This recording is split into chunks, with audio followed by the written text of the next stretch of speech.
Misingi ya ufugaji kwa wafugaji wadogo. Lishe. Malengo ya moduli hii ni kueleza ni kwa nini vyakula tofauti tofauti ni muhimu. Kueleza manufaa ya kula nyama ya kuku na mayai. Kueleza namna biashara ya ufugaji wa kuku inavyoweza kukusaidia kula vyakula tofauti tofauti.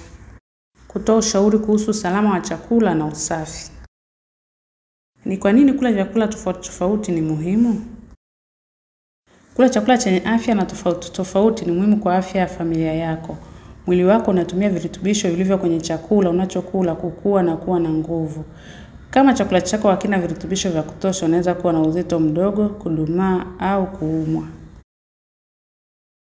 Manufaa ya kula nyama ya kuku na mayai ni yapi? Kufuga kuku wa nyama na mayai kunaweza kuisaidia familia yako kuwa na afya bora. Hii ni kwa sababu nyama ya kuku na mayai vina virutubisho muhimu.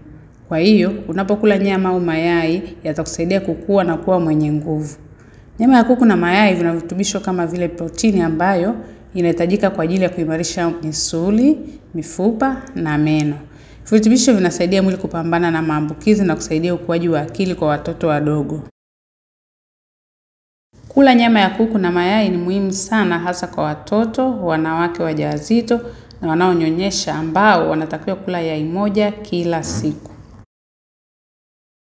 Ni kwa namna gani nyingine biashara yako ya ufugaji wa kuku inaweza kuinufaisha familia yako kwa kuwa na vyakula vingi tofauti tofauti?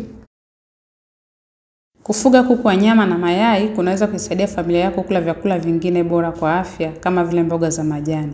Hii ni kwa sababu ukiuza kuku na mayai, fedha unazopata zinaweza kutumika kununua vyakula vingine. Sasa ngoja tujadili baadhi ya dondoo za usalama wa chakula na usafi. Kuzingatia usafi kunakusaidia kuzuia magonjwa. Ni muhimu wakati wa kupika nyama ya kuku na mayai kupika kikamilifu ili visisababishe magonjwa katika familia yako. Usihifadhi mayai sehemu yenye jua kwa sababu yataharibika haraka. Mayai yahifadhiwe ndani sehemu ya wazi ambapo hakuna jua na ambapo hakuna uwezekano wa kuvunjwa.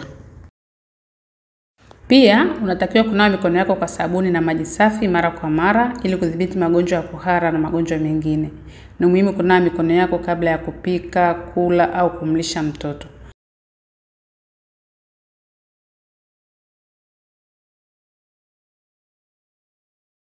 Pia ni vizuri kunawa mikono yako baada ya kutoka chooni au kubadilisha mtoto nguo na baada ya kushika mnyama kama vile kuku, baada ya kutoka bustanini au kufanya kazi za shamba.